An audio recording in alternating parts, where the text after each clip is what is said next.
Sylvain Prudhomme, vous êtes né en 1979 à la Seine-sur-Mer. Vous grandissez à l'étranger, au Niger, au Cameroun, au Burundi, à l'île Maurice, avant de revenir étudier les lettres à Paris parce que les études de commerce ne vous convenaient pas. Agrégé de lettres modernes, vous serez un enseignant de courte durée, mais vous avez été et vous êtes dans le désordre, chercheur, traducteur, directeur de l'Alliance franco-sénégalaise de Ziguinchor en Casamance, secrétaire particulier de Valerno Marina, membre fondateur de la revue Geste, auteur de reportages, de chroniques et de plus d'une dizaine de livres couronnés de prix et traduits à l'étranger. Vous développez également différentes formes de lecture avec des compagnons de route, joueurs de oud, de violoncelle ou de guitare, chorégraphes et photographes. Depuis janvier dernier, vous êtes le nouveau titulaire de la chaire d'écriture de Sciences Po et vous allez faire plancher les élèves sur les thèmes écrire à partir de photographies et filature, enquête, terrain, écrire à partir du réel. Écrire. Partout, surtout, tout le temps. Pour vous, pour les autres, avec les autres et sur les autres. Écrire comme on respire, puisque vous le savez, tout peut être littérature. Il n'y a qu'à se baisser, qu'accueillir. C'est là, tout près. Et si ça ne l'est pas, partir, aller voir ailleurs si vous y êtes, déguerpir et puis revenir. Mais il a d'abord fallu, Sylvain Prudhomme, que vous vous trouviez à bonne distance des génies de la littérature afin d'autoriser votre propre écriture. Que vous vous désinhibiez pour plonger en elle sans comparaison aucune, pour vous y perdre et mieux vous découvrir, pour porter votre regard sur les êtres et les choses, pour qu'advienne ce qui doit advenir. Vous ne cessez d'écrire, certes, mais je dirais plutôt que vous ne cessez d'éprouver l'écriture. Dès vos plus jeunes années, quel que soit le genre, le format, le sujet, une mangue, un fagot, un bigorneau, une femme, un frère, un routier, une tombe. Votre façon d'écrire demeure une façon d'éprouver. Éprouver l'écriture comme vous éprouvez le temps. L'un ne va pas sans l'autre. L'écriture et le temps, imbriqués, jouent ensemble et produisent autant d'événements que de livres, autant d'énigmes que d'élucidations. Tout dans votre œuvre semble, de près ou de loin, questionner la notion du temps et de sa réalité. Alors, vous écoutez vos mouvements et ceux des autres, ici et maintenant. Vous faites confiance à l'intuition, à la fulgurance, au jaillissement, à l'être dans la seconde, à n'être que cela, être dans l'expérience. Chez vous, il y a des voix et des visages. Des chemins que l'on emprunte à l'aveugle, des histoires qui en disent toujours un peu plus sur soi et sur les autres, sur nos petits bouts d'âme logés dans les creux, dans les ombres portées, dans les silences et les sourdines. Avec vous, nous marchons, nous nous approchons, nous nous révélons, nous disparaissons à nouveau et nous marchons encore, peut-être jusqu'à la fin des temps, du moins jusqu'à la fin de vos livres.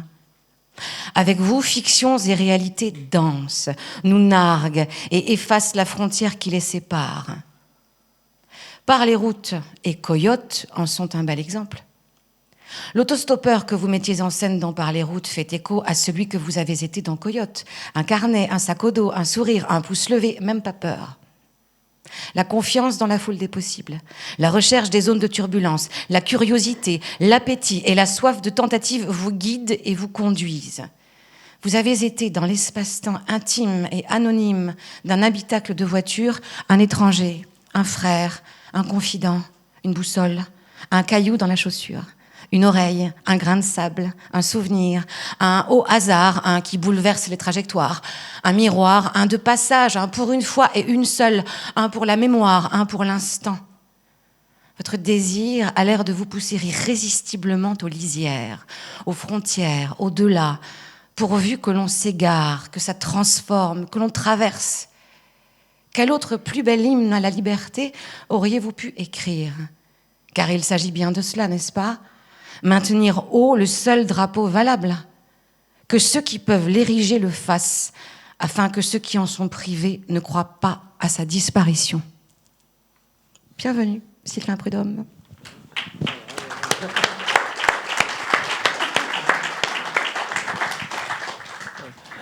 Merci infiniment, Astrid. Quel accueil et quelle introduction. Enfin voilà, je suis très très très touché, très ému de tout ce que vous avez dit. Bonsoir à toutes, à tous. Merci d'être là et merci infiniment à la médiathèque de Varilhes de nous accueillir. Julien, Charlotte, Béatrice, et merci beaucoup à il y a Madame la maire qui est ici, enfin voilà, et à toute l'estive, Carole, Christine. Je suis très très heureux d'être là. C'est vrai que plusieurs fois ça avait failli se faire, et à chaque fois ça ne s'était pas fait, et je suis tellement heureux d'être là pour de bon. Voilà, merci beaucoup. Et avec Astrid, on a un peu échangé en amont de la rencontre. Je sais mais je crois que je n'ai entrevu qu'une toute petite partie des surprises qu'elle a prévues. Et bon voilà, vive les passagers du livre. On a déjà été accueillis avec Christophe par un verre de vin. J'ai jamais vu ça. Voilà, c'est assez merveilleux. Donc voilà, je suis déjà. Il faut quand même encore faire cette rencontre là. mais merci infiniment de ça. Voilà, vraiment ça. Merci beaucoup de tout ce que vous avez dit. Je pourrais rebondir sur plein de choses, mais peut-être. Non, allez-y, rebondissez. Non, mais vous avez dit plein de choses sur le rapport, le mélange du réel, de la fiction, l'importance des rencontres. Il y avait. Oui, je me disais oui, tout ça c'est vrai, ça aussi c'est important. Le fait aussi le mot éprouver, il est très important pour moi, parce que c'est vrai que je pense que à chaque fois ce qui déclenche le désir d'écrire, c'est souvent c'est souvent des rencontres, c'est souvent un choc avec le réel, quoi, une émotion qui vient de la vie. Moi, j'y tiens beaucoup au fait de partir de quelque chose de vécu, pas forcément pour raconter sa vie, absolument pas, ni pour. C'est simplement, en fait, je crois à la nécessité. En fait, je pense qu'un texte il a plus de chances de toucher si il naît d'une émotion vécue, en fait, une émotion devant la beauté de quelque chose, ou d'une indignation, de quelque chose que la vie est venue nous faire un peu dans notre chair. Et si on écrit à partir de ça, dans émotion, il y a le mouvement, il y a motion, et l'émotion, elle vient nous mettre en mouvement. Et moi, je suis assez convaincu que j'aime écrire dans l'élan d'une émotion, quelque chose j'ai besoin de le faire, quoi. J'ai envie de le faire, s'il y a une urgence. Et voilà, ça c'est. Oui, on le sent, ce rapport à l'organique dont vous parlez souvent. Et comment éprouver, c'est ça, c'est à la fois l'épreuve et l'émotion mélangée. Et surtout aussi, ce qui résulte de ça, c'est ce qui a traversé. Et c'est parce qu'on est traversé, on a l'impression que c'est vraiment ce mouvement-là qui est en marche, ça vous traverse et ça s'écrit. Exactement, c'est vrai.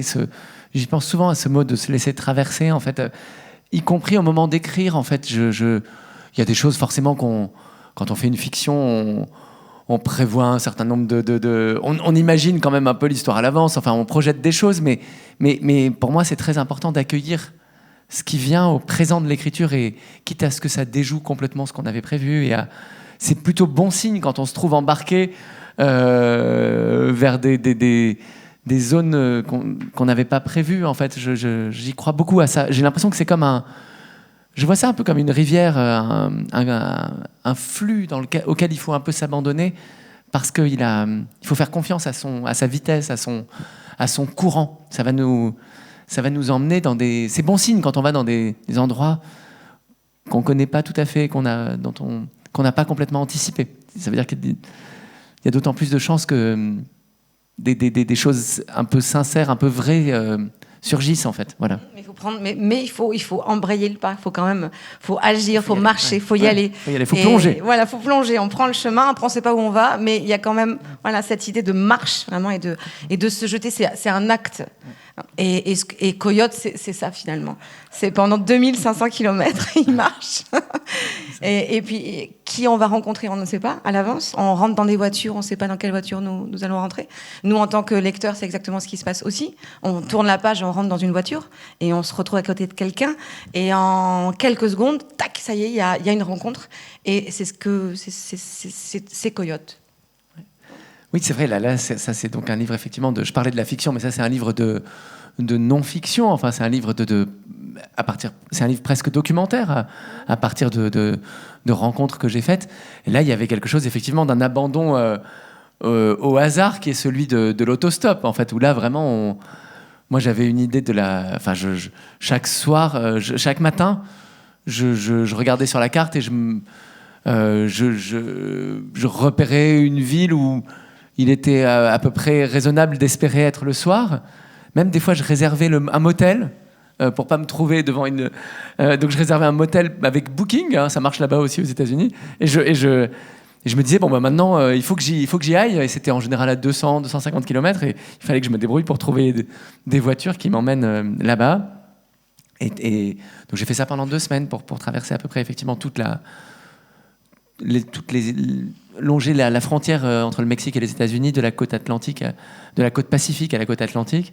Je ne sais pas combien de kilomètres il y a, mais c'est 2500, vous disiez, je crois que c'est à peu près ça. Et donc voilà, en une dizaine de jours, 2 semaines, un peu moins de 2 semaines. Et voilà, chaque matin, je repartais le pouce levé. Donc il y avait quelque chose d'un abandon là, indéniable au hasard. Voilà, qui était là, c'était pas celui de l'écriture, c'était celui de la journée, de la vie. On allait, voilà. Mais je crois beaucoup que, enfin, évidemment, la décision de faire ça, c'était à partir du constat que l'autostop allait précisément me mettre en face d'un échantillon un peu assez aléatoire et représentatif d'Américains, de Mexicains, de la frontière, dont la vie se déroulait là, en fait, et qui allaient faire toutes sortes de métiers, qui n'étaient pas les gens que j'aurais choisi moi ou que j'aurais été amené à rencontrer si j'avais, dans un endroit précis, dans une ville, essayé d'aller vers les gens. Là, c'était les voitures qui venaient à moi, et donc ça a pas mal marché. Vraiment, c'était des métiers très variés, des gens très différents les uns des autres. Voilà. Et alors, dans chaque portrait, enfin presque chaque portrait, vous avez le nom des lieux, le prénom de celui qui a été rencontré, et ensuite une sorte de condensé, parce que en effet, c'est du documentaire, mais ça n'a pas la forme d'un documentaire non plus. C'est pas seulement une transcription. Sinon, ça aurait été, j'imagine, beaucoup plus long. Et donc, il y a une sorte de rapport à la brièveté. C'est vraiment une forme brève, mais qui, j'ai la sensation, a permis vraiment d'aller vers l'essentiel, l'essence, même l'authenticité de chaque personnage, enfin, qui deviennent des personnages du coup. C'est vraiment cette forme-là qui a été choisie. Elle s'est imposée à vous, cette forme-là ? Non, la forme, c'est petit à petit qu'elle s'est trouvée, mais c'est vrai que... Il y a le livre, je l'ai construit petit à petit en tout cas par rapport au documentaire, dans le refus d'une voix qu'il y a dans les documentaires très didactiques, vous savez, où il y a une voix off qui nous dit alors nous arrivons maintenant à... ça, je voulais absolument pas, et donc je me disais, j'ai essayé d'être vraiment de faire un narrateur qui savait le moins de choses possibles, en fait. Moi, évidemment, j'avais lu beaucoup de bouquins sur la frontière avant de partir, des essais, des livres de... il y en a plein, des livres qui racontent tous les trafics, tout ce qui s'en passe des choses le long de la frontière États-Unis-Mexique. Donc, j'avais lu des livres qui m'avaient beaucoup marqué, mais j'ai essayé de faire un narrateur qui était un peu à ras des rencontres qu'il faisait, qui n'avait pas d'idées... pas de savoir en tout cas préconçu, qui débarquait, qui jugeait sur pièce et à partir de ce qu'il entendait, de ce que racontaient les gens. Donc très tôt, je me suis dit, je veux éviter un livre trop didactique. Je veux éviter aussi un livre, d'autostop, de baroudeur qui se met en scène, d'écrivains voyageurs qui je sais pas comment dire. J'ai l'impression qu'on connaît par cœur ça. Qui raconte les dangers qu'il a courus ça je voulais pas du tout, donc le narrateur est assez effacé en fait. C'est des tout petits paragraphes, j'ai essayé de mais quand même je suis là, hein, mais j'ai essayé de pas j'aime pas trop les livres où on s'auto-héroïse ou je sais pas quoi, enfin voilà, je voulais pas ça, donc il est assez je sais pas, il est un peu brinque-ballé par les choses qui lui arrivent, le narrateur, mais et après c'est vrai que je m'étais dit, ce qui est le plus important, c'est c'est les gens, c'est ce que vont dire les gens. Et là, il y a un autre danger qui est effectivement de faire presque un verbatim. Enfin, oui, je sais pas comment dire. Très littéral, quoi. Voilà, très littéral. Et donc, j'ai essayé de construire à chaque fois. Je me disais, il faut qu'on entende chacun avec son énergie propre, sa musique. Des gens tellement différents. Certains parlaient en anglais, d'autres en espagnol. Certains étaient très à l'aise, d'autres très taiseux. Certains me bousculaient, me taquinaient, presque un peu me cherchaient, quoi. Il y en a un, Great, qui était dealer. Et lui, il m'a un peu brusqué presque parce qu'il était noir américain et je comprenais pas bien ce qu'il disait, donc je le faisais tout le temps répéter. Et il devenait fou de colère. Il avait l'impression que j'étais en train de me moquer de lui ou que c'était pour l'humilier que je lui demandais je lui disais, je comprends pas. Et donc je le faisais répéter une fois, deux fois. Il parlait de plus en plus vite et de plus en plus fort parce qu'il était en colère.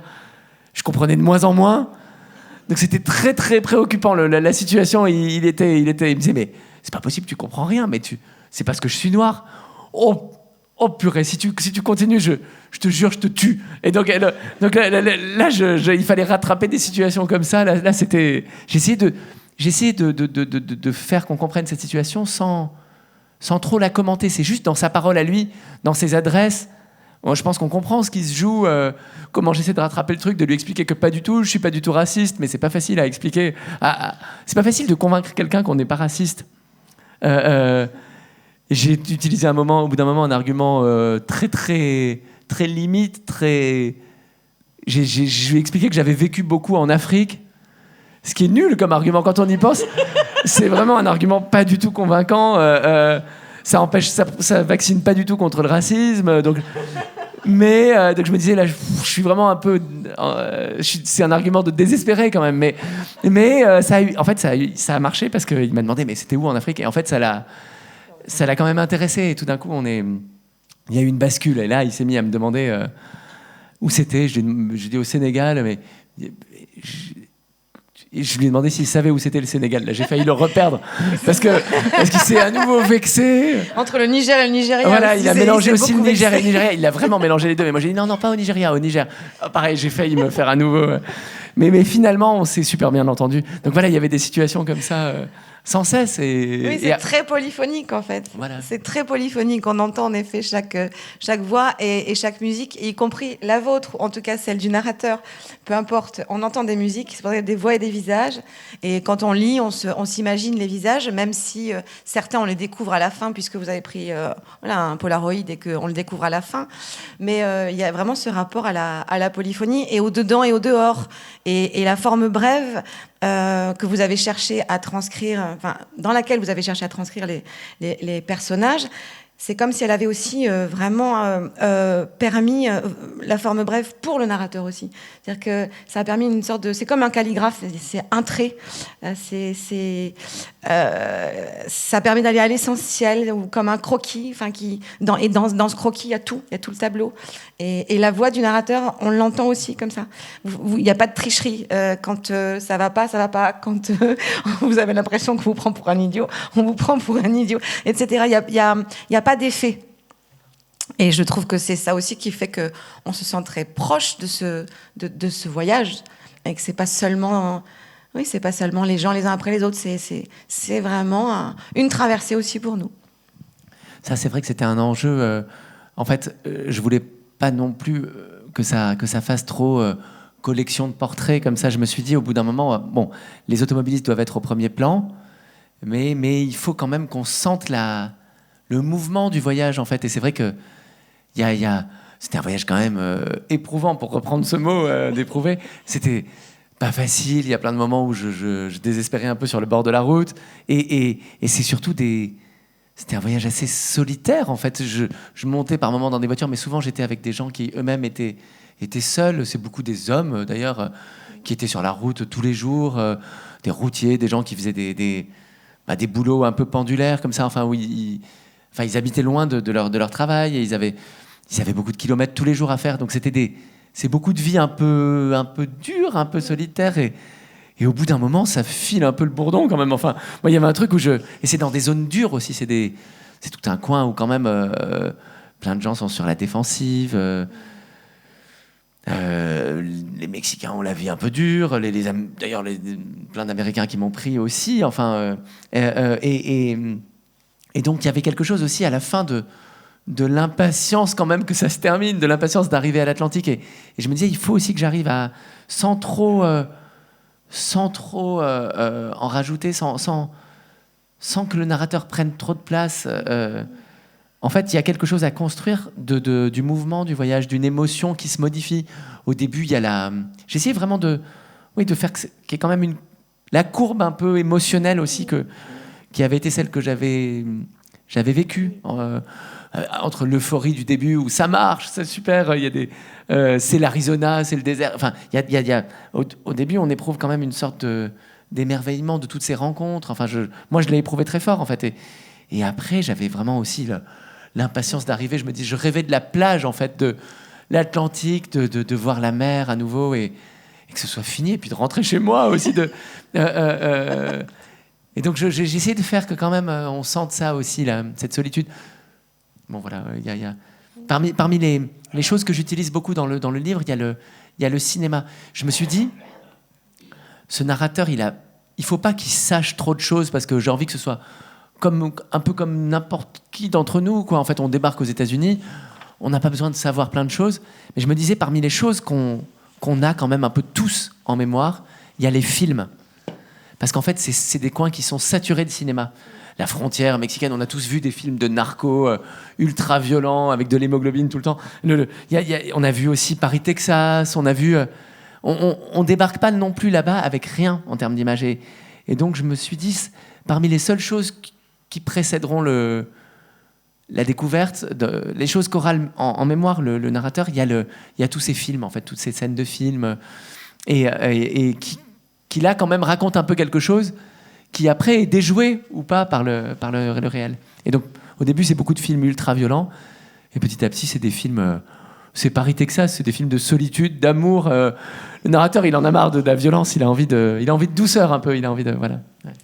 Alors justement, je vais vous projeter un petit diaporama. Certains savent que j'aime bien faire ce genre de choses. Je pioche dans le livre tout un tas de références et ça va vous permettre de rentrer dans son livre d'une autre façon, même si vous allez le lire ou que vous l'avez déjà lu. Et évidemment, c'est vraiment truffé de références, donc je suis obligée de faire quelques choix. Mais ça va vous raconter à la fois ce qu'il y a dans ce livre et à la fois quelles sont aussi les références aimées de l'auteur ici présent.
Merci infiniment, hein, c'est incroyable.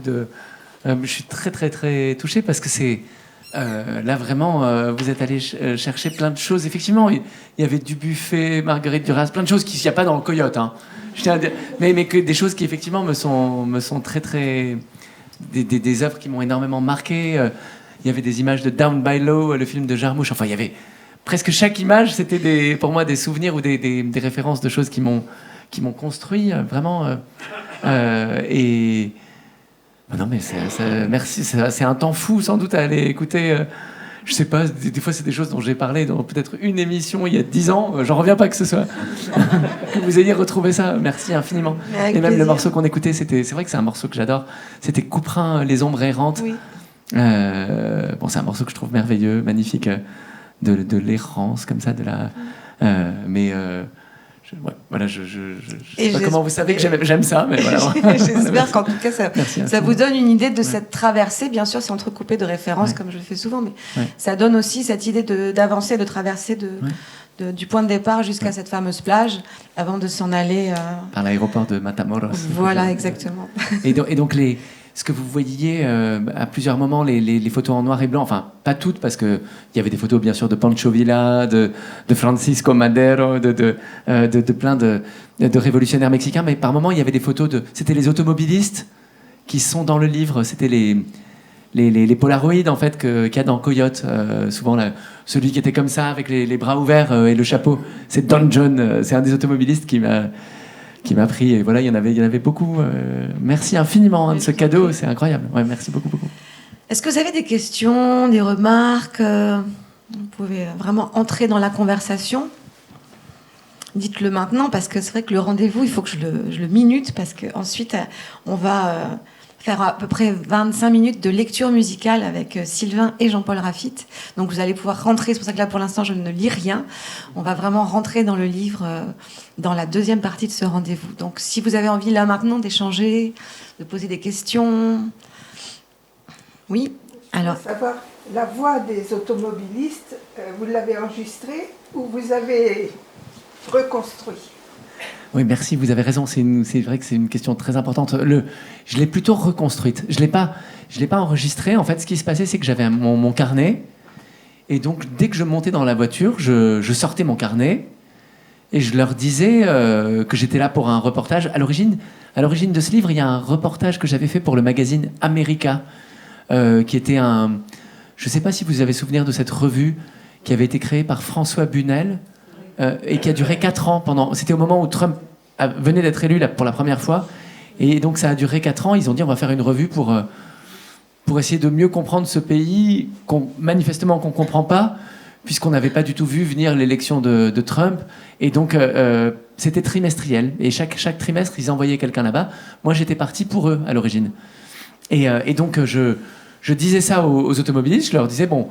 Je suis là en fait je fais du stop, mais je suis surtout là pour un reportage sur le mur de Trump. Est-ce que vous êtes d'accord pour que je note ce que vous allez me dire? Ils étaient toujours d'accord, ça les faisait marrer. Et donc j'avais mon carnet, et à partir de là, j'écrivais tout ce que je pouvais. Je leur disais aussi qu'on ferait une photo à la fin. Et on se retrouvait un peu complices quand même, parce que ça les amusait quand même de découvrir que j'étais français, que j'étais là, je débarquais dans leur voiture pour les interviewer.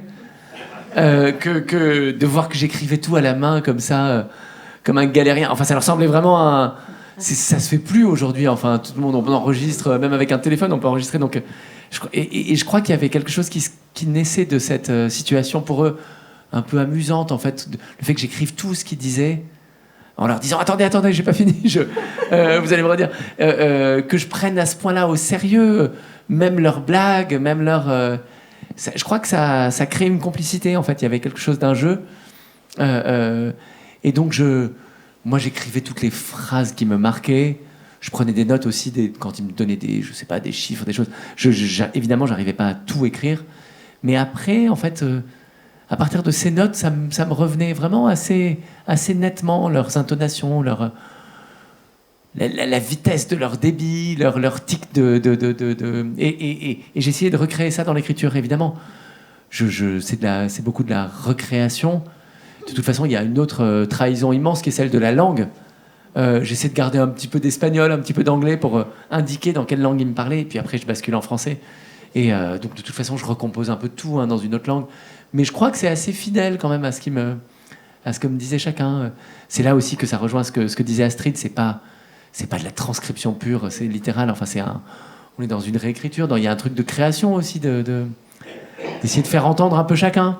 Je me disais, il faudrait il y a quelque chose de la présence de chacun qui soit un peu qui soit recréé dans les pages consacrées à chacun.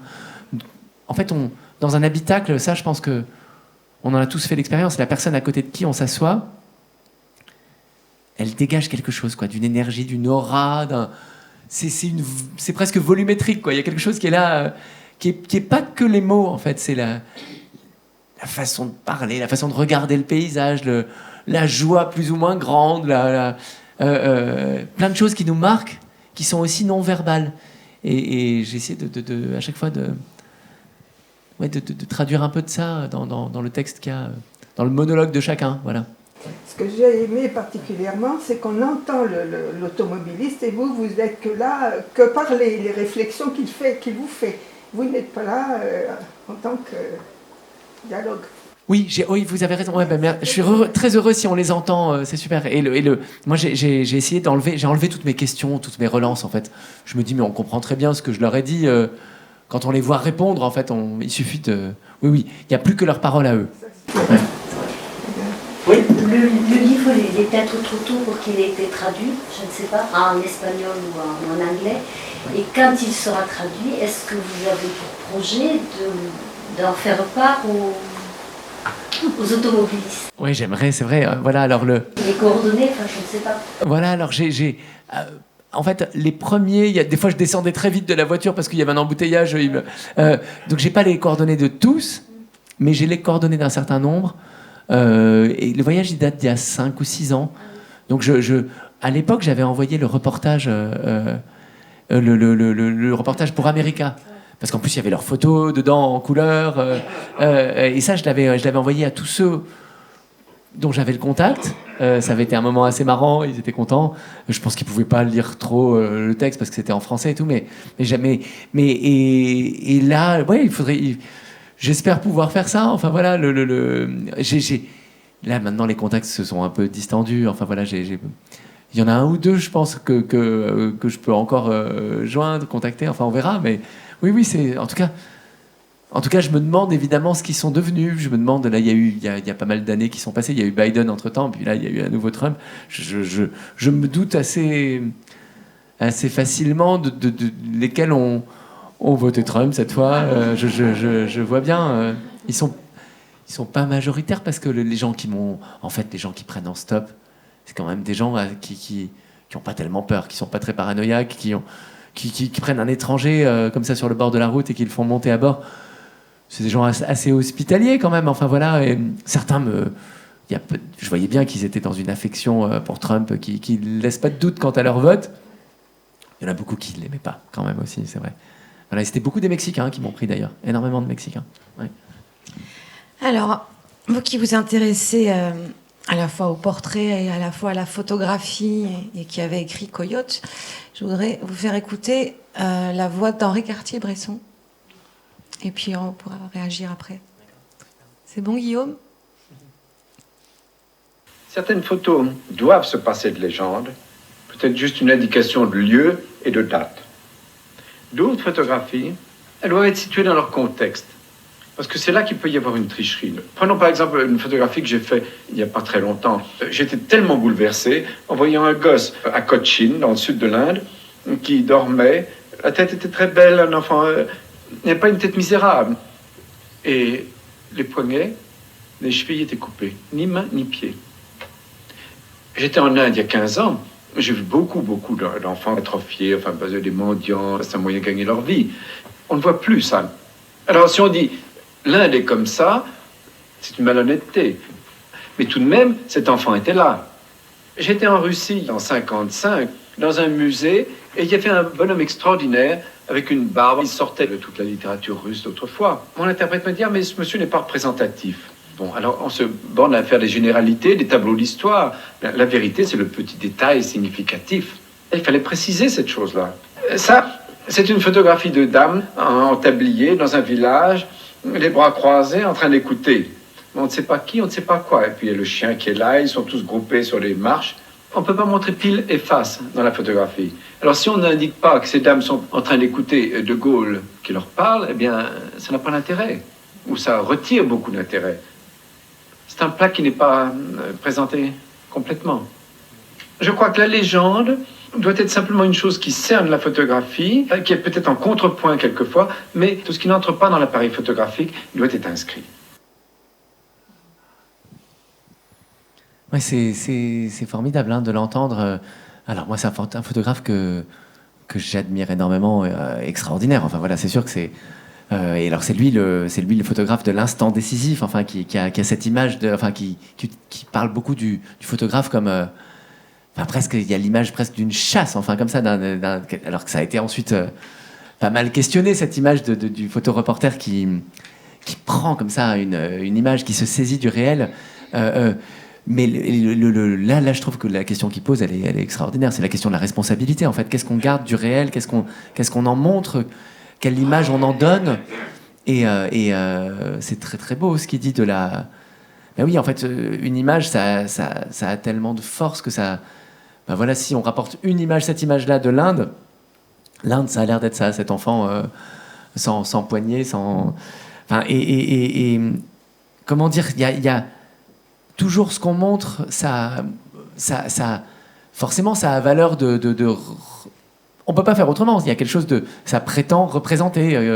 Là, moi, Coyote, ben, on va dire, oui, c'est un livre qui essaie de représenter quelque chose de la frontière. Et l'échantillon de gens que je montre, et ben oui, ça construit une sorte de portrait de cette frontière. Malgré moi, avec tout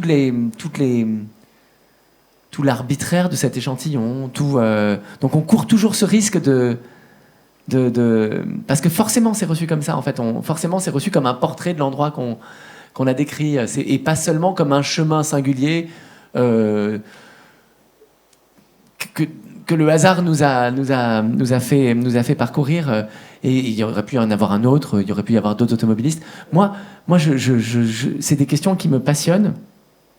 Je trouve que ce qu'il dit est vraiment très, très, très, très beau. Le fait que la légende ne doit pas... C'est pas intéressant, une légende qui est redondante par rapport à l'image. Mais en revanche, il parle de malhonnêteté même, que c'est coupable de pas dire ce qui est hors champ, en fait, de pas... on a une vraie question là d'éthique, de responsabilité. Moi, j'ai été très très fort confronté à ça. Pas moi, mais j'ai vécu la réduction du réel à des caricatures. Je l'ai vécu en habitant beaucoup dans des pays d'Afrique, parce que dans différents pays d'Afrique, au Cameroun, au Burundi, et quand j'habitais au Sénégal, j'étais tout le temps face à ça, à l'image qui était donnée dans les médias de ces pays-là. Une image tout le temps complètement caricaturale, réductrice, qui du coup colporte des idées qui sont tellement... qui me blessaient pour les pays où j'habitais, en fait, parce que je me disais, mais les gens se font une idée complètement fausse. Et là, le cas le plus frappant de ça, c'était quand pendant que je vivais au Sénégal, il y a eu un moment où il y a eu des émeutes, des manifestations surtout contre le président qui était en train d'essayer de faire passer un décret totalement abusif. C'était le président Wade. Et bref, la rue s'est très fort mobilisée pour l'empêcher de faire passer une modification de la Constitution qui, en gros, permettait à son fils de devenir président. Et c'était une réaction, un pays... La démocratie a marché parfaitement. Les gens sont sortis dans les rues. L'armée n'a pas bougé pour laisser le peuple déposer le président. Et les gens m'envoyaient des messages. Ça va, au Sénégal, le Sénégal est à feu et à sang, parce qu'à la télévision, on montrait juste la place de l'indépendance où il y avait 3 pneus qui brûlaient. Et il n'y avait pas... Mais le Sénégal était calme, il n'y avait rien, nulle part. Moi, j'habitais à 500 km de là, et évidemment... C'est intéressant, la distorsion immense, en fait, entre ce qui est montré. On peut, avec une caméra, filmer pile l'endroit où il y a des 3 pneus qui brûlent et donner l'impression que Mais c'est comme même au moment où il y avait des voitures qui brûlaient un tout petit peu dans les banlieues à Paris, les Américains, ils avaient peur, ils pensaient que la France, il fallait plus venir, hein, que toute la France était à feu et à sang. C'est vraiment des questions passionnantes, cette distorsion. Et c'est vrai que dès qu'on fait dès qu'on essaie de raconter un endroit, on est face à cette... bon, pardon, ma réponse est interminable. Non, mais il y a un vrai parallèle entre ce que dit Henri Cartier-Bresson et le travail que vous avez fait pour Coyote. Ouais. Je trouve, en tous les cas, justement, c'est cette galerie de portraits. En rentrant dans la voiture, vous prenez la photo, même si concrètement vous la prenez à la sortie. Oui. Mais vous rentrez, vous regardez, vous prenez une photo de l'autre. Il y a déjà cette rencontre, presque cette a priori, ou en tout cas on interprète immédiatement. Et ensuite vous en faites quelques traces, comme lui prend rapidement un croquis, vous faites, plutôt un cliché, vous faites cette petite histoire. Et surtout, ce qu'il raconte aussi, c'est quand il parle de détails significatifs. C'est exactement la même chose pour vos portraits, et y compris celui du narrateur. C'est pour ça que tout à l'heure, je parlais on resserre jusqu'à l'essence. Je ne dis pas l'essentiel, mais en tout cas l'essence. Et c'est la même chose, c'est le détail significatif qui va permettre de ressentir cette authenticité et cette unicité du propos. C'est vrai, et moi, une chose dont je me suis beaucoup méfié dans le livre par rapport à cette question de responsabilité, justement, j'ai essayé d'éviter, je parlais de la voix off des documentaires, une voix qui surplombe et qui résume et qui prétendrait un peu dire la vérité des endroits par où on passe, de faire une sorte de présentation, de description de Ciudad Juárez, de Tijuana, de El Paso, en faisant un résumé un peu de la situation. Et ça, je l'ai pas fait. Et je me disais, en fait, je vais essayer de plutôt laisser parler les gens, et une vérité va naître de la multiplicité, en fait, de tous ces témoignages. En fait, ces gens, ils sont pas du tout d'accord. Il y en a qui sont trumpistes, d'autres pas trumpistes, d'autres... il y en a qui sont mexicains, d'autres américains blancs. Et tous, ils vivent dans cette même zone de la frontière, et ils racontent ce qu'ils y vivent. Et je fais beaucoup confiance, moi, au lecteur, à la personne qui va lire et qui écoute toutes ces voix et qui se fait son idée, en fait une idée contradictoire, complexe de la réalité de ce coin, et de savoir si ce mur est bien ou pas bien, si la politique américaine est bonne ou pas bonne, en fait. Et je me dis, en fait, pour moi, il y a un grand modèle qui est c'est Svetlana Alexievitch. Il y avait justement, vous l'avez mis, La fin de l'homme rouge. C'est un livre extraordinaire sur le communisme. Elle est allée, après la fin du communisme, enfin là c'était un livre de 2016 je crois, un immense livre, extraordinaire. Elle a eu le prix Nobel de littérature, et elle laisse parler les gens dans plein de... Elle dit, on se reconnaît tous les gens qui avons vécu le communisme, on sait de quoi on parle. On peut tout de suite on n'a même pas besoin de se parler, on sait qu'on l'a vécu ensemble, où que ce soit, dans n'importe quel pays de l'ancien bloc communiste. On a vécu une chose qu'on n'arrive pas très bien à nommer, mais qui tous nous fait nous sentir proches. Et elle se demande qu'est-ce que c'était cette chose. Et elle fait parler les gens, elle les fait pas forcément parler du communisme, elle les fait parler d'amour, d'amitié, de pénurie, des courses. Et tous ils racontent leur vie, et ça, elle les laisse parler 30 pages. Et ça fait à la fin un livre sur le communisme qui, je pense, est plus puissant, plus émouvant, plus bouleversant qu'un livre qui essaierait d'énoncer de façon théorique ce que c'était, en fait. Et donc, c'est parce que c'est l'histoire vécue, en fait. Moi, c'est ça qui me passionne, c'est que quand c'est dans la chair, quoi, dans notre chair. Il y a un moment, il dit ça, Alfredo, il parle d'une histoire d'amour, il dit « La vivi en mi carne propria ». Et il dit, voilà, ça c'était... Et je me dis, il faut que ce soit... La littérature, c'est ça, normalement. C'est pas des choses théoriques, c'est... Dans la chair, c'est éprouvé, quoi. Voilà, voilà. Vous avez d'autres commentaires, questions, avant qu'on passe à la seconde partie du rendez-vous? Une photographie, à votre avis, elle a besoin d'une légende ou pas? Il l'inscrit, la légende, enfin, si je peux me permettre de répondre à votre place. Mais on a le nom de la personne et on a le lieu. Et le portrait, je trouve, indique tout ça, mais je vous laisse répondre. Mais en fait... j'ai l'impression que ça crée un effet. La légende, elle peut... Ça dépend aussi ça dépend de quelle légende, en fait. Il y a des légendes qui orientent complètement notre regard, qui l'enferment, la légende, elle peut être mensongère, elle peut être... et donc, elle est jamais anodine. Moi, des fois, j'aime arriver dans une exposition sans rien savoir et découvrir c'est beau quand on se promène dans un musée sans savoir, sans un peu dégager de tout le savoir de l'histoire de l'art ou de le savoir de... Et en même temps, il est évident qu'on rate plein de choses, que des photos peut-être déterminantes même pour l'histoire, si on ne sait pas ce qu'elles montrent, en fait, je sais pas, la photo d'un... Il y a un moment où on pensait que de montrer des photos d'atrocités, ça allait suffire à arrêter les guerres. Et en fait, on a vu que c'est pas vrai. En fait, on en montre. Et puis toutes les atrocités sont pas les mêmes. Et puis, elles n'ont pas toujours la même valeur politique, la même raison. Et alors qu'un corps de quelqu'un qui a, je sais pas, un corps d'une victime de guerre, c'est toujours un corps. Enfin, je sais pas comment dire. Au bout d'un moment, c'est toujours la même, alors même qu'elle a pas du tout la même signification selon le contexte historique dans lequel elle est prise. Bon, voilà, en fait, comment dire, tout est... Je crois que vraiment, ça dépend infiniment des photos, infiniment des légendes, infiniment des situations. Pardon d'être complètement relativiste, enfin, mais je crois vraiment que... Il y a une très grande philosophe de la photographie, enfin, moi, c'est une femme que j'admire énormément, qui s'appelle Susan Sontag. Elle a écrit un livre qui s'appelle « Devant la douleur des autres ». Et elle parle de ça, des photos presque insoutenables, parce qu'elles montrent l'horreur. Et elle dit, en fait, on a voulu en faire plein à un moment, on a pensé que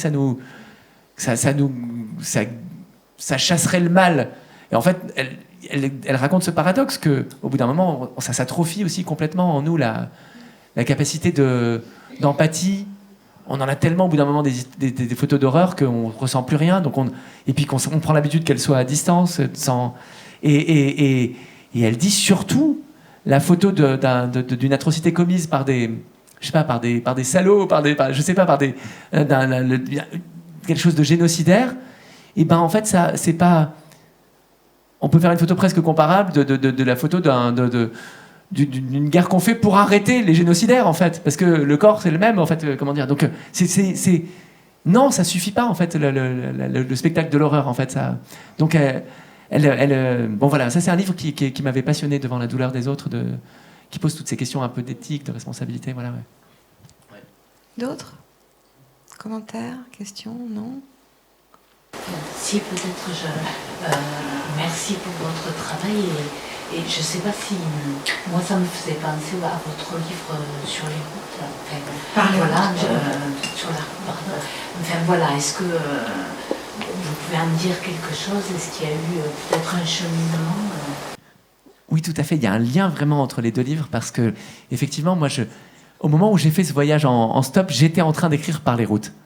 Et donc, dans Par les routes, il y a un personnage d'autostoppeur qui va dans les voitures pour interviewer les gens. Lui, il fait pas un reportage, mais pour parler avec eux de la vie, pour leur demander comment ils s'en sortent de la vie, un peu du vertige, du sens de la vie, de la mort, de l'amour, de tout ça. Et donc, il fait du stop pour aller dans les voitures. Et il prend en photo tous les automobilistes qu'il rencontre. Et moi, j'avais fait beaucoup de stops, mais c'est après coup que je me suis dit, oh là là, j'avais le regret de ne pas avoir photographié tous ces gens. Je me disais, mais tous ces gens, ils font comme une deuxième famille, en fait. C'est des gens qui m'ont rendu service, avec qui j'ai passé des moments souvent qui m'ont marqué, parce que c'est vrai que quand on est comme ça dans un habitacle un peu seul à seul, on se dit des choses... on se reverra jamais, donc on peut se dire des choses parfois qui sont un peu décisives. Il y a un côté psy, quoi, enfin de psy l'un pour l'autre, quoi. On se dit et donc c'est des moments de vérité qui m'avaient marqué. Et je me disais, il me reste rien d'eux. Alors que et donc j'ai fait un livre où le personnage de fiction, lui, il essayait de garder tout ça. Et pendant que j'étais en train d'écrire, il y a eu la proposition de partir faire ce reportage aux États-Unis. Et c'est là que j'ai dit, mais moi, si vous êtes d'accord, je le fais en stop, parce que j'aimerais bien faire comme mon personnage, à défaut de l'avoir fait autrefois, quand je faisais vraiment du stop pour me déplacer, quoi. Voilà, j'aimerais bien voir ce que ça donne, en fait, de garder la parole des gens, d'essayer de l'archiver et de prendre vraiment des photos d'eux. Donc, tout était un peu contemporain, en fait, au moment de l'écriture. Voilà. D'autres questions? Vous pouvez poser des questions, en même temps on va s'installer pour la suite. Mais vous pouvez continuer à poser des questions s'il y a besoin, s'il y a envie. Coyote. Du Nahuatl coyotl. Chacal doré. 1. Mammifère carnivore d'Amérique du Nord, semblable au loup mais plus petit, au pelage gris-jaune, qui se déplace le long des routes et des chemins de coupe forestiers. 2. Au Mexique et en Amérique centrale, individu qui se charge clandestinement, moyennant rémunération, de faciliter un trajet, passeur.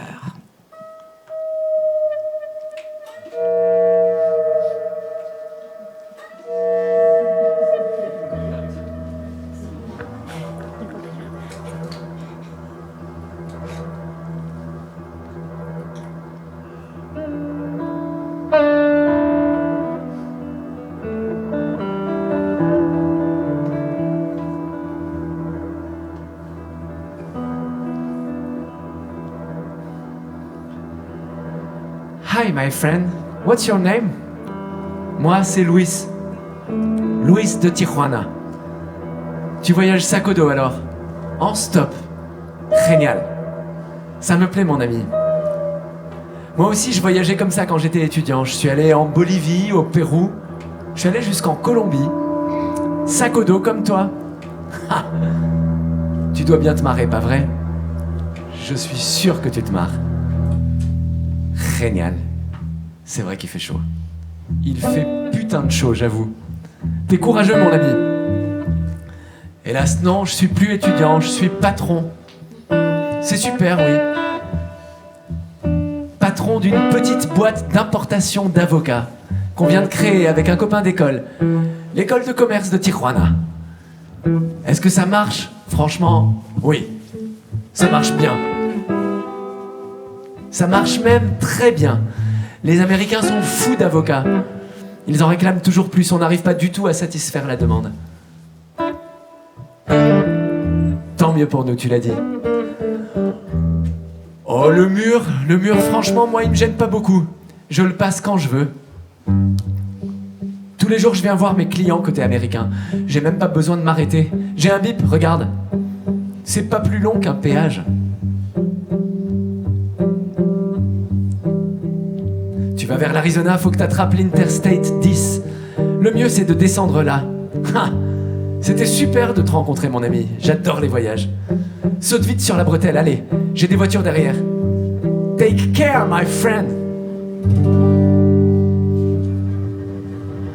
Le long de la frontière États-Unis-Mexique, on appelle coyotes les passeurs qui conduisent les migrants à travers la zone frontalière, les rançonnent, parfois les abandonnent. Les passeurs sont les coyotes, les migrants, les pollos, les poulets. Pendant ce voyage, est-ce que je serai un coyote, un poulet? Pour le moment, je rame, je cuis en plein soleil, je me sens poulet. Et les automobilistes qui me prendront, seront-ils mes coyotes? Seront-ils les poulets que très civilement je plumerai de leurs récits pour les transporter à mon tour dans ces pages?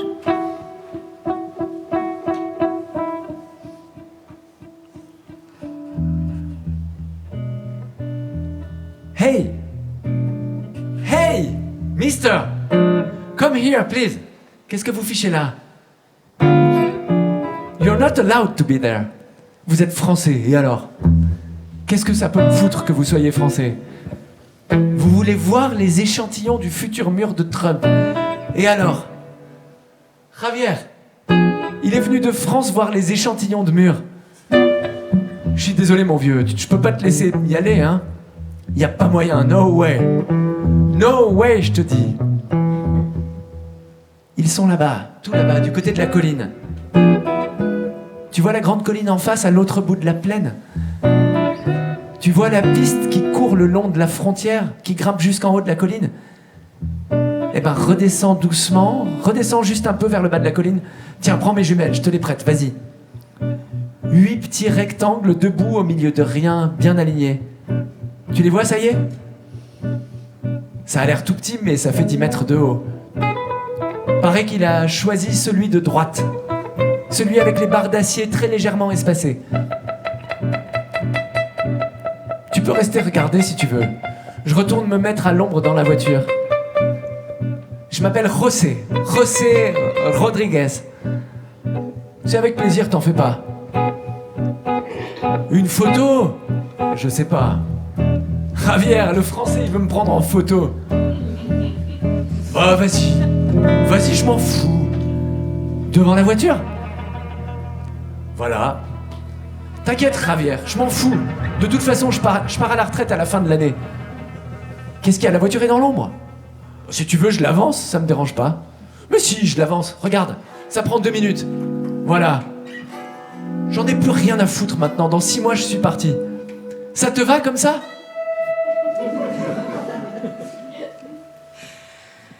C'est puéril d'avoir besoin de l'écrire, mais je ne peux pas m'en empêcher, c'est vrai.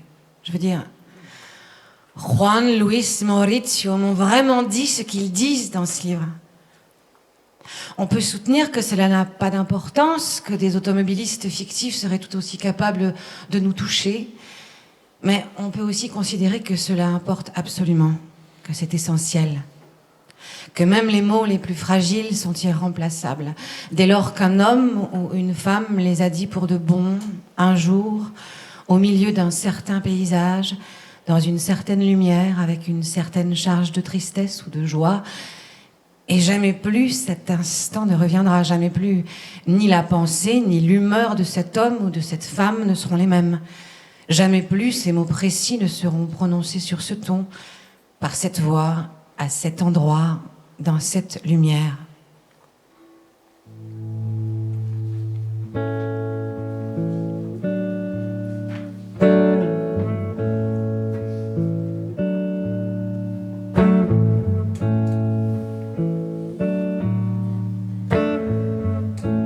J'attends 10 minutes, 20 minutes. Une voiture approche, je fais coucou de la main, je souris. Que dalle. Fuck you, man.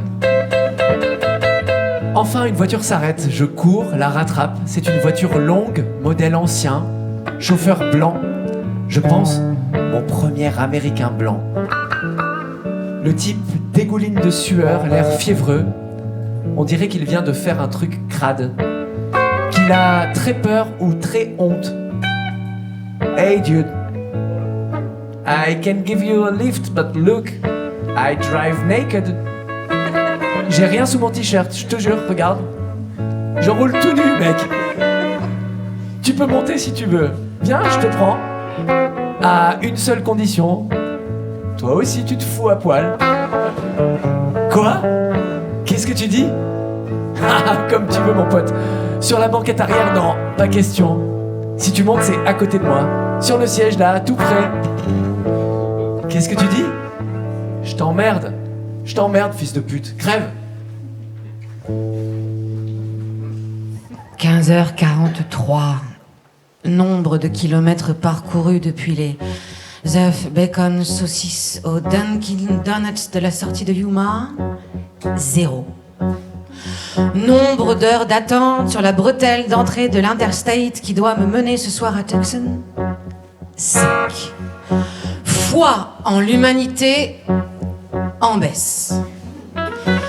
Présence d'autres piétons alentours. 1. Un type aux vêtements usés jusqu'à la corde, sac à dos bardé de pochons en plastique, l'air de transporter sa maison sur ses épaules, regard sceptique devant mon panneau. Tucson. Eh ben mon vieux, t'es pas rendu. Et t'as besoin d'y aller vite? Avant ce soir, ah bon? Bon. Bon ben, bonne chance mon vieux. Suerte, hein? C'est pas tout près, Tucson, t'es au courant? Bon. Je veux pas être pessimiste, hein? Je veux pas te porter la poisse.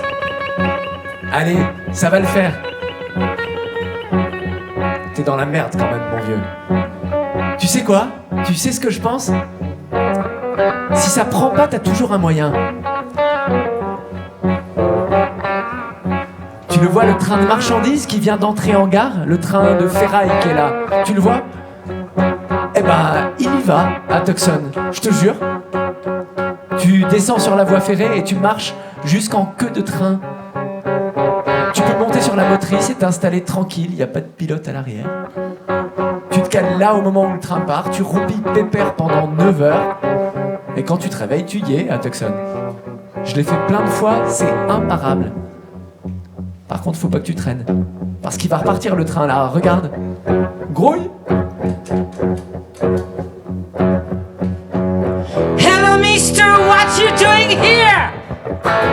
It's a king not allowed on this area, mister. Private property here. No, you can't, mister. I told you it's a king not allowed. No, no, no, no, no, no. Oh, mister, I'm sorry. You have to go away, okay? You have to go away, okay? You hear me? You hear me? Private property. Stop bothering my customers, please. No, mister, I said no. Not even 5 minutes. No, no, no, no, no. You want me to call the police? What you said? What you said, mister? Go away now! Go away now! You hear me? Go away! I said no, no, no! No, no, no! Hey, mister, you hear me? Go away now!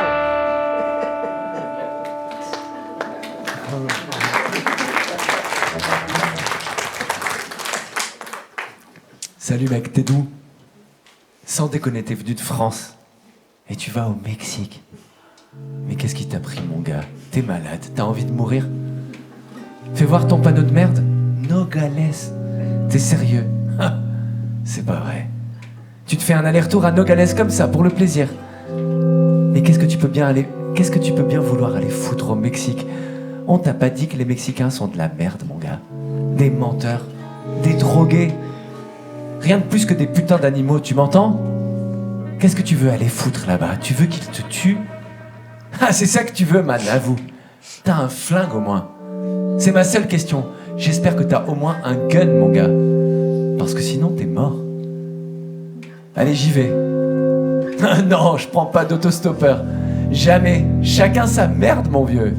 Ah non, mais tu m'as vu 2 secondes, t'as cru que j'allais te prendre, mon gars? Maintenant, je marche sur le pont des Amériques. J'ai passé le poste frontière américain. Je m'avance vers le milieu du pont.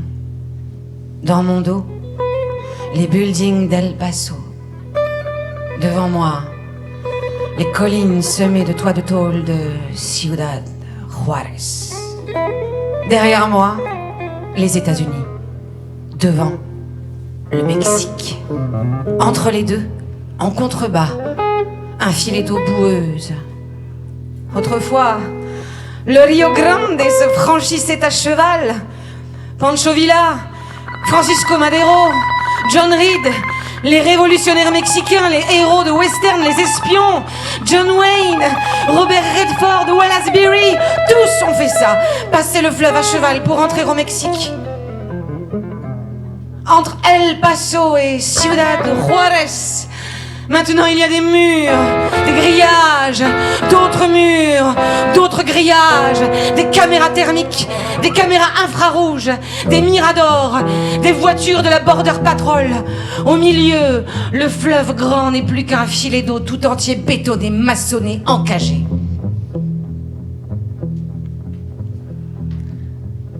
J'avance jusqu'à l'exact milieu du pont.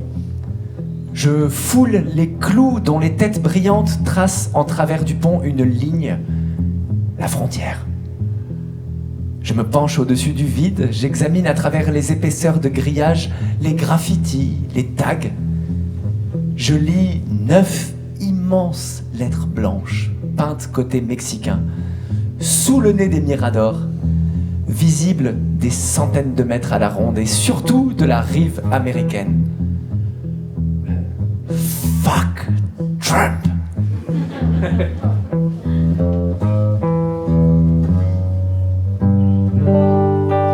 C'est bête à dire, mais je crois que je l'aime. Ciudad Juárez. De toutes parts, les rues bruissent de monde. Les gens vont et viennent. Ce jour-là, en tout cas, l'ambiance est à la fête. Ah, c'est un samedi de printemps. Les Ramblas fourmillent de monde et de vie.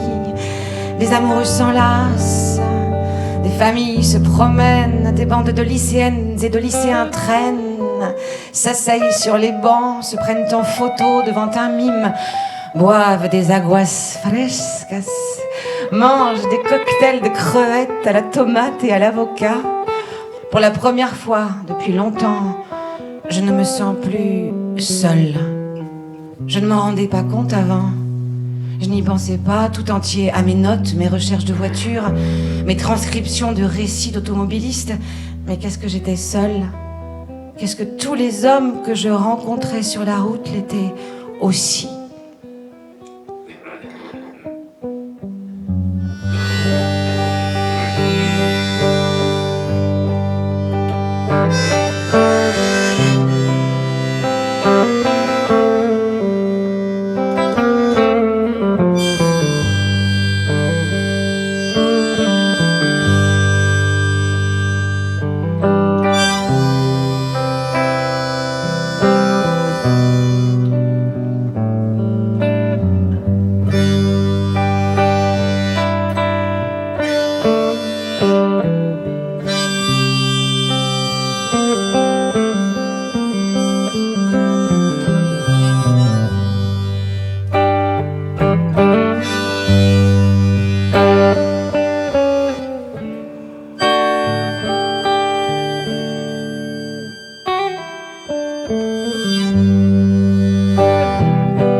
Salut mon ami, qu'est-ce que tu veux voir? Non, c'est pas ouvert. Ah non, ça se visite pas du tout. Elle est belle la maison, je sais. Ah, c'est pas la mienne, non.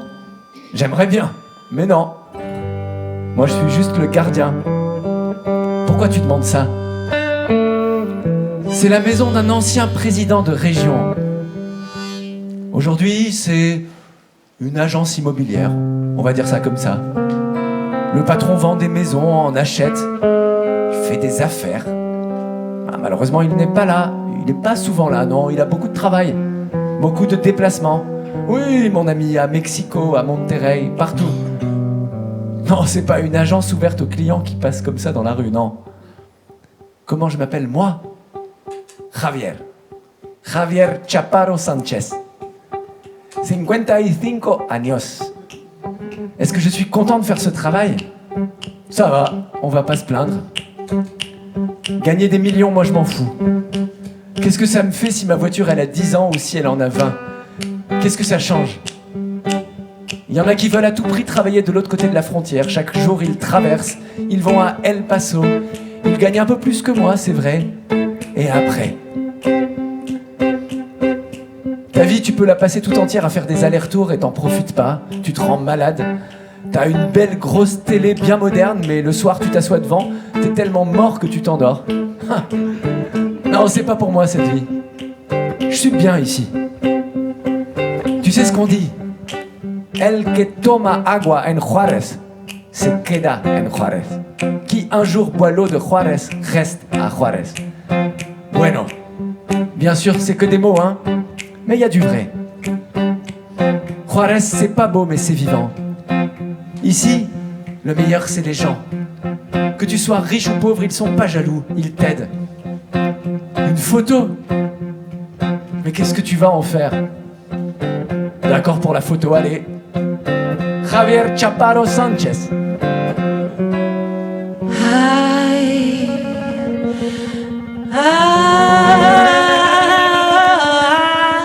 Silvano. Ay, Silvano.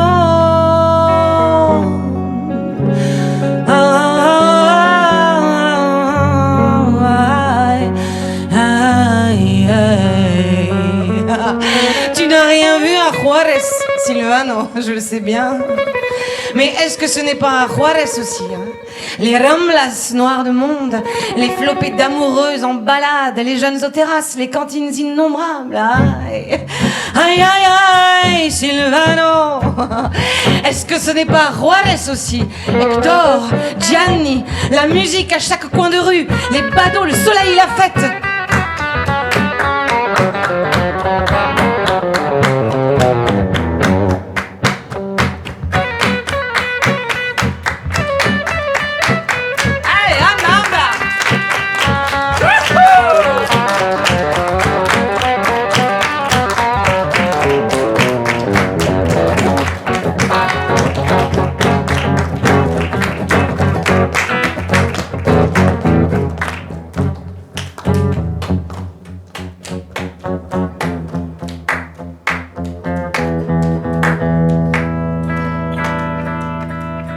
Tu sors de prison? Je sais pas, je dis ça comme ça. Tu pourrais, t'as le droit. En te voyant, j'ai cru que tu venais d'être libéré. Tu sors pas de prison, ok, je m'en fiche moi, tu sais. Je vais pas loin, mais ce sera toujours ça de prix, jusqu'à Socorro. Tu connais Socorro? La mission catholique de Socorro? Elle est là depuis 300 ans, c'est un endroit célèbre. Pardon si je suis un peu fatigué, hein. Je dors très mal. Je suis insomniaque. Je t'ai vu qui galérait depuis un moment, je me suis dit, allez, faut qu'on s'entraide un peu, non? Moi non plus, je possède pas grand-chose, mais il y a qu'une richesse qui compte, celle de l'âme. Dieu s'en fout de savoir si on roule dans une belle voiture ou dans une épave comme moi. Moi, tout ce que je sais, je l'ai appris dans la Bible. T'as été à Ciudad Juárez.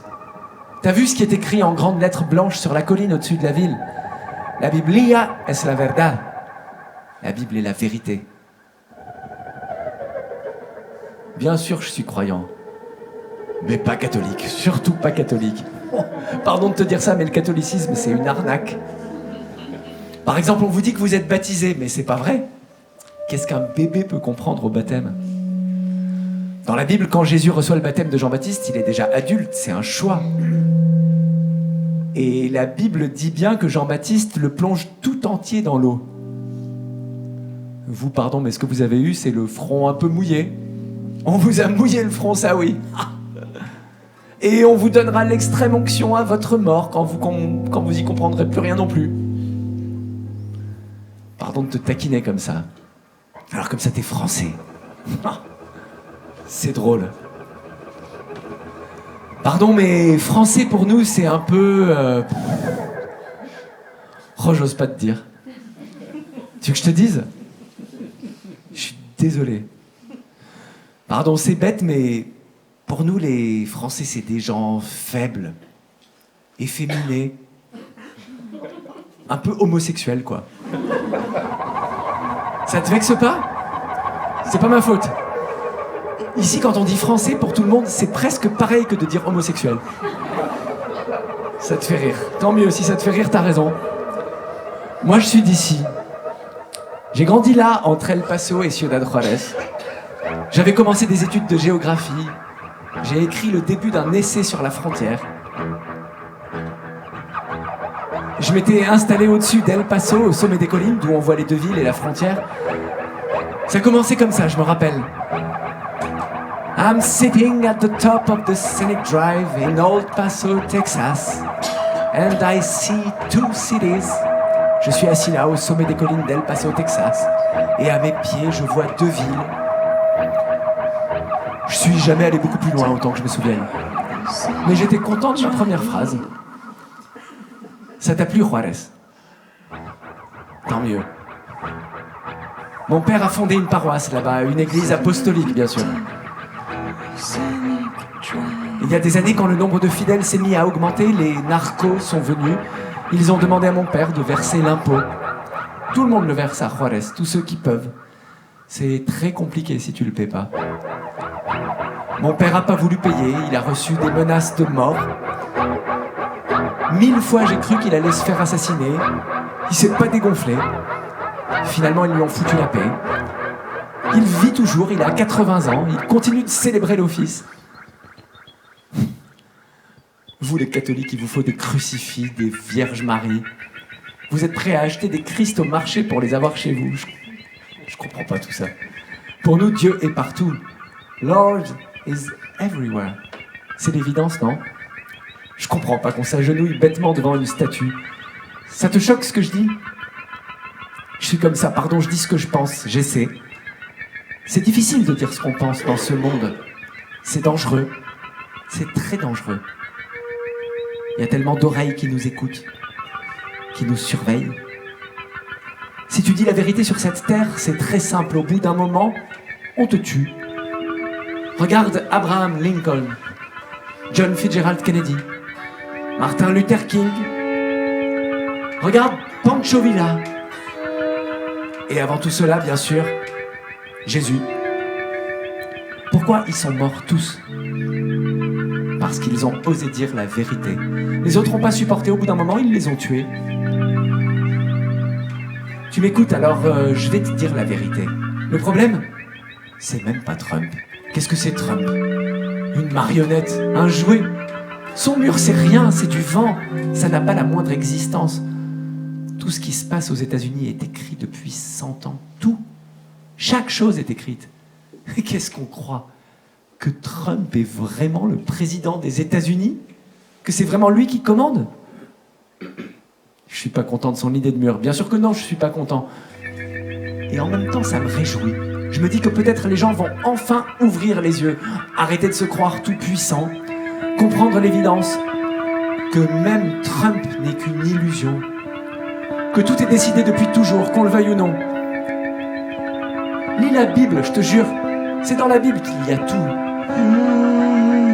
Il y a beaucoup de choses à dire, beaucoup de mensonges à dénoncer, tu peux me croire. Par exemple, ils nous appellent latinos, mais qu'est-ce qu'on a de latin? Rien. On n'a rien du tout de latin. Ils nous appellent illégaux, ils disent que les Mexicains ne peuvent pas venir vivre aux États-Unis. Mais qui était là en premier? À l'époque, il n'y avait que des brins de peau ici. Qui sont les vrais illégaux? Qui est venu sauvagement envahir toutes ces terres? J'ai l'intention de me battre.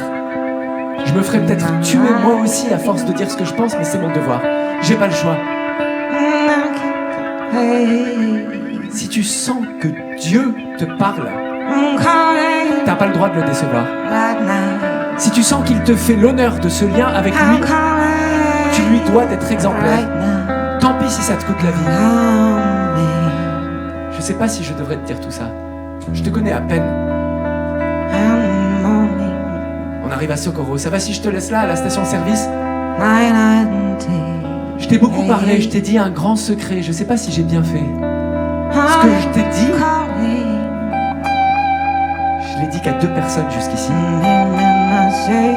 Ma mère et ma tante. Si je t'ai parlé, c'est que ça devait être ainsi, c'est que Dieu le voulait. Maintenant, t'es mon témoin. Toi non plus, t'as plus le choix. Après ma mère et ma tante, tu es le 3e. Qu'est-ce que tu dis? Une photo avant de partir? Non, non. Je peux pas t'autoriser à prendre une photo de moi. Vis-à-vis de Dieu, je peux pas. Une photo pourquoi? Notre apparence n'est rien. Notre visage n'est que poussière. Maudit soit notre orgueil à tous.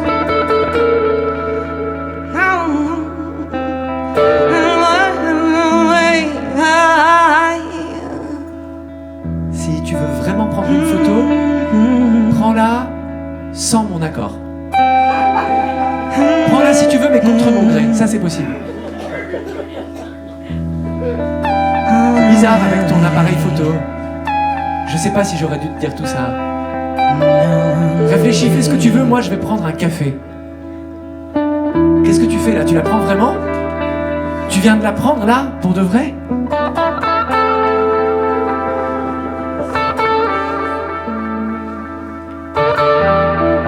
Depuis 10 jours que je voyage, je peux faire le compte.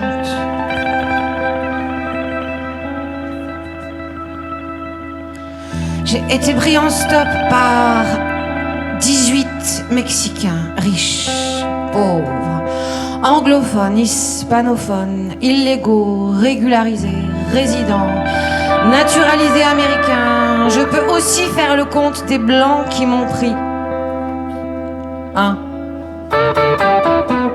C'était il y a 10 jours. Je me demande à partir de combien d'occurrences un échantillon devient représentatif.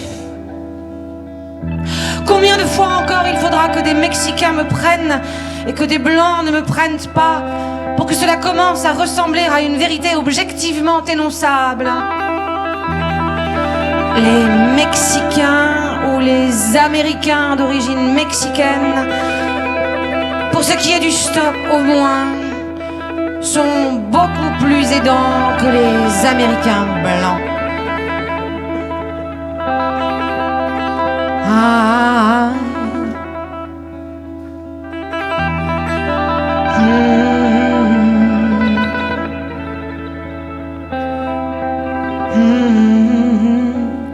Ce soir-là, je me paie un verre au bar de la Judd Foundation.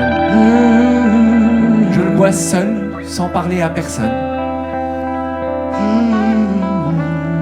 Derrière le comptoir, la barmaid Madeleine a l'air seule aussi. Hey, hello, Madeleine. Avant que je reparte, elle me glisse un petit mot que je ne déplie qu'une fois dehors. Madeleine, 233, 454, 545.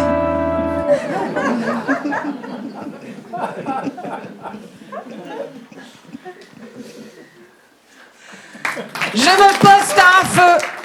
Je lève à nouveau le pouce. On vient de me couvrir de pizza. Maintenant, un automobiliste s'arrête et me tend un billet d'1 $. Les heures passent, les voitures se refusent. Si la proie ne vient pas au coyote, il faut bien que le coyote aille à la proie. Un routier a ouvert sa portière, se penche par-dessus le frein à main pour me demander ce que je veux. Le feu va repasser au vert. Ce que je veux... Ce que je veux... Ce que je veux... Ce que je veux... Ce que je veux... Ce que je veux... Ce que je veux... Ce que je veux, ce que je veux, ce que je veux, ce que je veux... Tant que l'arrivée était loin, la solitude ne me pesait pas. Chaque jour se présentait avec son lot de défis. Il me fallait me blinder, tenir, pas question de flancher. Ce que je veux, ce que je veux... Maintenant que la fin approche, c'est comme si tout mon être se relâchait. Comme si après 2 semaines à margoter, cela gonflait en moi. L'envie maintenant de retrouver de la tendresse, de l'amour. L'envie de sentir mon corps se détendre, savourer, embrasser, aimer. Ce que je veux. Je me demande à quoi ça ressemblera, la côte atlantique. Je me demande si ce sera beau ou bouffé d'usine. Ce que je veux. Si je réussirai à trouver une plage, s'il fera bon s'y baigner. Si au bord de l'eau il y aura des gens heureux comme moi de voir l'océan. Brownsville, centre Texas. Brownville, Boca Chica Boulevard, 8 km. J'ai un cheveu sur la langue.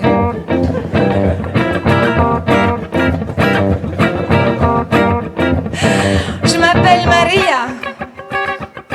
Je tombe bien, je viens de m'échapper. J'étais avec mes parents, mes enfants, mon mari.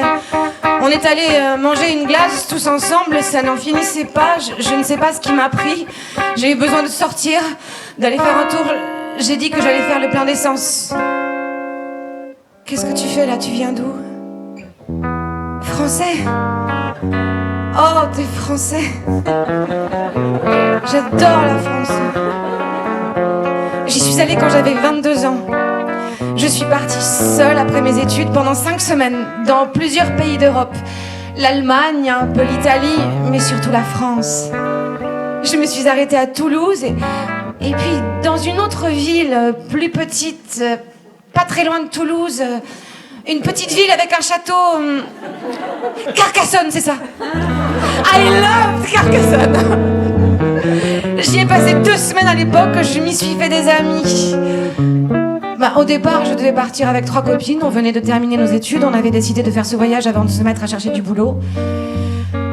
Et puis elles se sont dégonflées, elles ont trouvé que c'était plus sérieux de chercher tout de suite du travail, et j'ai dit... Je pars quand même. Je pars quand même. Je pars quand même. Je pars quand même. C'est chouette ton voyage, non? J'imagine que tu rencontres plein de gens. Tu me laisseras prendre une photo de toi pour la montrer à mes étudiants. Je suis prof de graphisme et j'aime bien leur montrer qu'on peut faire plein de choses. Se lancer dans toutes sortes d'aventures. Avant, j'étais graphiste et maintenant, j'enseigne. C'est beau de les voir qui tâtonnent, qui se cherchent. Je suis la 2e femme seule à te prendre depuis le début, c'est vrai? Oh, je suis fière. Je suis pas très peureuse, je crois. Ça doit être d'avoir un peu voyagé. J'aime l'idée de faire confiance aux gens. Ce que je pense de Trump... Mon Dieu, Trump... je l'aime pas beaucoup, tu t'en doutes. On a tellement honte, tous. Et maintenant, c'est quoi la suite pour toi? Tu repars de Matamoros au Mexique. Alors tu feras attention de l'autre côté, d'accord? Matamoros, pour de vrai, c'est dangereux, hein. Je dis pas ça en l'air, mes parents sont de Matamoros. Ils mettent un point d'honneur à y retourner chaque semaine. Ils disent que c'est leur ville, qu'ils peuvent pas la laisser tomber.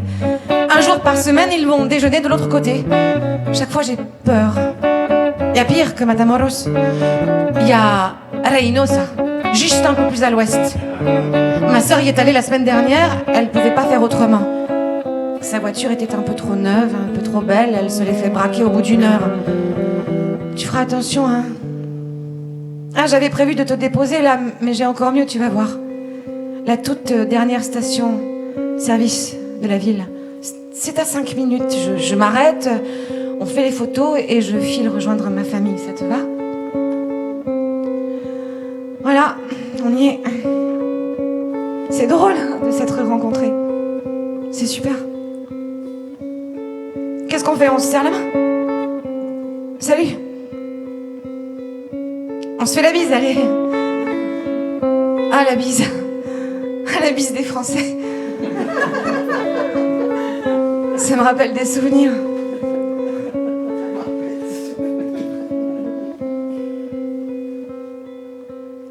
Ay, Silvano. Ay, ay, ay, ay. Silvano. Ay, Silvano. Silvano. Regarde ces couleurs sur le désert. Ay, Silvano. Regarde comme c'est beau. On a le coucher de soleil pour nous. Silvano. Tu veux que je te dise mon avis? On a eu du bol de naître dans cette vie. Que dices de la vida bonita, no? Que dices de la vida bonita, no? Bonita, no, no, no. Elle est belle, Oui. mais elle est courte. Bonita, no. Il faut la vivre bien. Suavemente. Suavemente. Doucement. Doucement. Avec art. Avec art. Muchas gracias.